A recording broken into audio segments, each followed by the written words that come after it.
अब तक ईस्ट दिल्ली में 23 स्कूलों में ये थ्रेट का ईमेल रिसीव हुआ है। हमने स्कूल अथॉरिटीज़ के साथ मिलकर सारे स्कूल्स को ऑन प्रायोरिटी इवैक्यूएट करा लिया है। बच्चों को सही सलामत उनके पेरेंट्स की कस्टडी में दे दिया गया है और कर्सरी तौर पे सारे स्कूल्स की प्रिलिमिनरी जांच हो गई है, जिसमें कि कुछ भी संदिग्ध या चिंताजनक नहीं पाया गया है। अभी बीडी टीम से एक बार और उनकी जांच करा के फिर हम स्कूल्स को सैनिटाइज। पब्लिक के लिए मेरा यही मैसेज है कि इन सारे ईमेल्स का सो फार कंटेंट और सोर्स सेम ही अपीयर हो रहा है, तो हो सकता है ये किसी की शरारत हो। अभी इस चीज़ को हम अच्छे से जांच करके ही कंफर्म कर पाएंगे, बट सो फार कुछ भी ऐसा चिंताजनक नहीं पाया गया है और मोस्ट लाइकली ये होक्स ही होगा। आज दिल्ली एनसीआर के 129 स्कूलों को एक धमकी भरा ईमेल मिला, जिसमें स्कूल को उड़ा देने की धमकी दी गई। इस हरकत के बाद पुलिस प्रशासन तुरंत हरकत में आया और स्कूलों को खाली कराया गया। इस अफरा तफरी भरे माहौल ने पेरेंट्स की सांसें रोक रखी थी। हालांकि अभी तक ये धमकी सिर्फ एक धमकी ही है और कहीं भी किसी तरह से बुरी खबर नहीं आई और आशा करते हैं कि आगे नहीं भी आए।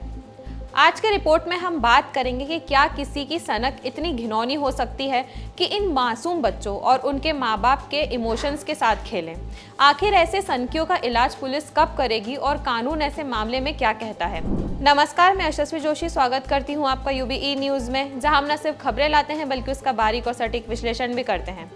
दिल्ली एनसीआर के दर्जनों स्कूल में अफरा तफरी मची है। इन स्कूलों में विस्फोटक पदार्थ रखे होने का ईमेल मिला है। प्रशासन जांच में जुटा है तो पेरेंट्स परेशान हैं। ठीक 5 महीने पहले 1 दिसंबर 2023 को बेंगलुरु और आसपास के जिलों में 60 स्कूलों में विस्फोटक पदार्थ होने के ईमेल भेजे गए थे। तब भी ऐसे ही अफरा तफरी मची थी। आखिर बच्चों से बढ़कर क्या है इस दुनिया में। खतरे की दूर दूर की आशंका भी पेरेंट्स को पैनिक करने के लिए काफ़ी होती है। फिर यहाँ तो विस्फोटक पदार्थ की धमकी मिली।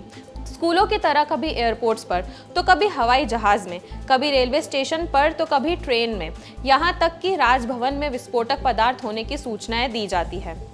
कई बार धमकियाँ मिलती है कि ऐसा करो वरना विस्फोटक पदार्थ से उड़ा देंगे। ये अलग बात है कि ऐसे ईमेल और धमकियां अक्सर फर्जी ही साबित होते हैं, लेकिन यह तो सच है कि हर बार हड़कंप मचता है और सांसें अटक जाती है। सवाल है कि लोगों में दहशत फैलाने की ऐसी घिनौनी मानसिकता आती कहां से है और ऐसे लोगों पर क्या शिकंजा कसा भी जा सकता है। अब आपको सिलसिलेवार तरीके से बताते हैं कि हाल फिलहाल में कहां इस तरह की धमकियां मिली हैं। इसी वर्ष जनवरी में दिल्ली के इंदिरा गांधी अंतर्राष्ट्रीय हवाई अड्डे के कंट्रोल रूम में कॉल आया। कॉलर ने धमकी दी कि दरभंगा से दिल्ली आने वाली स्पाइस जेट की फ्लाइट में बम रख दिया गया है। इसके बाद एयरपोर्ट पर फुल इमरजेंसी घोषित कर दी गई। पिछले वर्ष दिसंबर महीने में रात 11:30 बजे राष्ट्रीय जांच एजेंसी NIA कंट्रोल रूम को एक अनजान कॉल आया। कॉलर ने कहा कि उसने राजभवन में बम रखा है। पिछले वर्ष अगस्त महीने तक मुंबई पुलिस कंट्रोल रूम में 32 फर्जी कॉल्स मिली थी। इन मामलों में मुंबई पुलिस ने 17 लोगों को गिरफ्तार किया था। एक गिरफ्तार आरोपी ने अकेले 5 महीने में 89 कॉल्स की थी। 2021 के जनवरी-फरवरी महीने में नोएडा में बम की सूचना दी गई, जहां बम होने की बात कही गई थी। वहां पुलिस और बम निरोधक दस्ते ने जांच की तो वहां से पटाखे मिले, जिसे इस तरह से बांध कर रखा गया था कि वह बम की तरह दिखे। तब 1 महीने के अंदर 3 फर्जी कॉल आए, जिनमें विभिन्न अस्पतालों को निशाना बनाए जाने की बात कही गई थी। ऊपर की घटनाओं से साफ है कि फर्जी कॉल के जरिए हड़कंप मचाने की वारदातें आम हो गई है। हर साल दर्जनों सैकड़ों हॉक्स कॉल्स के जरिए अलग अलग जगहों पर पैनिक क्रिएट किया जाता है। हर बार पुलिस प्रशासन को कड़ी मशक्कत करनी होती है। उनका बड़ा रिसोर्सेस फर्जीवाड़े से निपटने में लगता है, तो स्कूल या कोई सार्वजनिक जगहों पर बम जैसी अफवाहों से आम लोगों की भी धड़कनें तेज हो जाती है।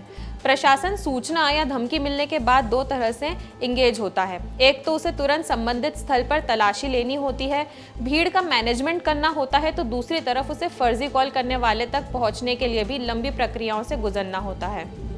कई बार प्रशासन दहशत फैलाकर मजा लेने वाले सनकियों तक पहुंच भी जाती है, लेकिन अक्सर छोटे मोटे मामलों में हीला हवाली भी हो जाती है और आरोपी को बेल मिल जाती है। लेकिन आज जिस तरह दिल्ली एनसीआर में हड़कंप मचाया गया, वह तो हद से बहुत आगे का मामला है। अगर ऐसी घटनाएं बार बार हुई तो न केवल शासन प्रशासन के लिए चुनौतियां बढ़ेगी, बल्कि आम लोगों के मन में आशंका के बादल घने होने लगेंगे। देश ने पिछले 10 वर्षों में जगह जगह बम विस्फोट की वारदातों की आशंका से छुटकारा पाया है। अब ऐसी फर्जी कॉल से दहशत का वही मंजर क्रिएट किया जाने लगा है। जरूरी है कि हॉक्स कॉल करने वाले सनकियों से भी आतंकियों जैसा ही निपटा जाए, क्योंकि दोनों की मंशा एक ही होती है, ज्यादा से ज्यादा दहशत फैलाना। असल में बम रखा जाए और वह फट भी जाए तो जितना दहशत फैलता है उससे कम खौफ फर्जी कॉल से ही नहीं फैलता। इसीलिए वक्त आ गया है कि ऐसे सनकियों को पाताल से भी ढूंढकर निकाला जाए और उन्हें ऐसी सजा दी जाए कि दूसरा कोई ऐसी सनक पालने की हिम्मत नहीं जुटा पाए।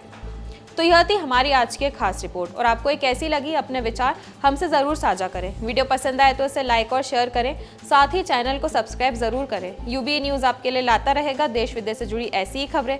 तब तक के लिए धन्यवाद।